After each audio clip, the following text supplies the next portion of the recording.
5, 4, 3, 2, 1 start. उपसभापति महोदय, सबसे पहले तो मैं आपके प्रति कृतज्ञता प्रकट करता हूँ कि आपने इस विषय पर मुझे बोलने का अवसर दिया।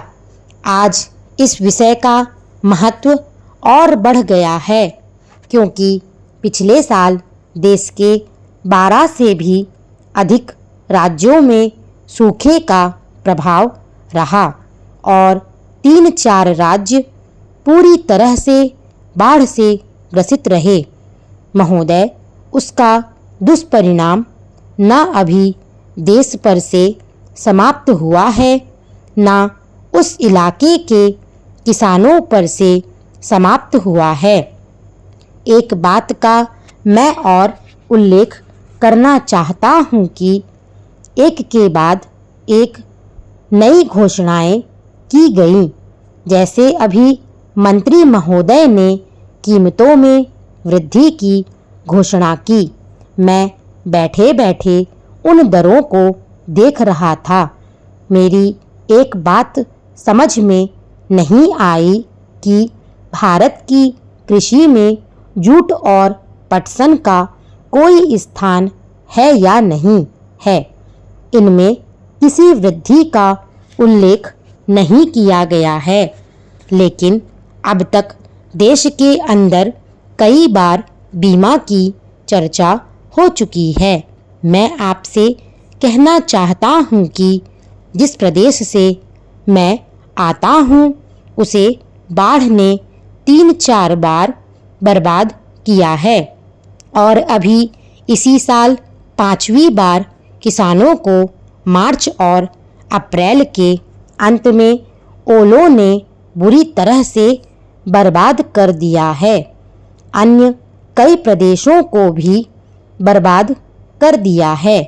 हम अगर फसल बीमा की चर्चा करते हैं तो इस फसल बीमा का जो वास्तविक लक्ष्य है वह पीड़ित किसानों को बचाना है, उनको राहत पहुंचाना है। इसलिए मैं सरकार से कहना चाहता हूं कि आप सीमांत और लघु किसानों से लाभ की आकांक्षा मत कीजिए, बल्कि केंद्रीय सरकार फसल की किस्त के लिए राज्य सरकार को विवश करें कि इसके लिए वह आगे आए।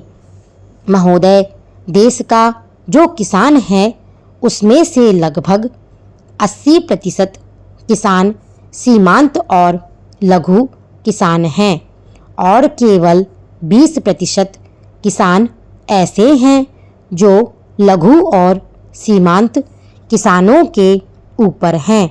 देश के अंदर खेती योग्य जितनी जमीन है उसका 80% लघु और सीमांत किसानों के हाथ में है।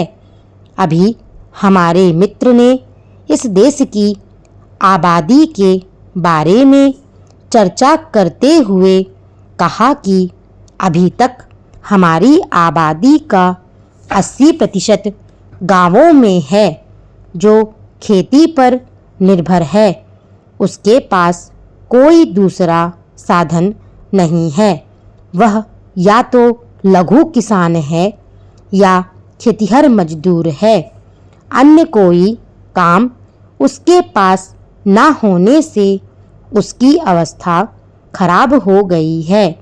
कभी बाढ़ उसे तबाह कर देती है, कभी सूखा पड़ता है। हर तरह से उसके खेतों को ही नुकसान होता है। किसान बीज लेकर गया, खेत में डाला तो सूखा पड़ गया। फसल अच्छी हुई तो बाढ़ आ गई, खेत डूब गया, घर भी डूब गया। इस प्रकार किसान ऋण के बोझ से परेशान है और वह आज आत्महत्या करने पर विवश है। सचमुच में अगर आप किसानों को बचाना चाहते हैं, उनको आगे बढ़ाना चाहते हैं, तो मैं निवेदन करना चाहूँगा कि आप इस पर विचार करें।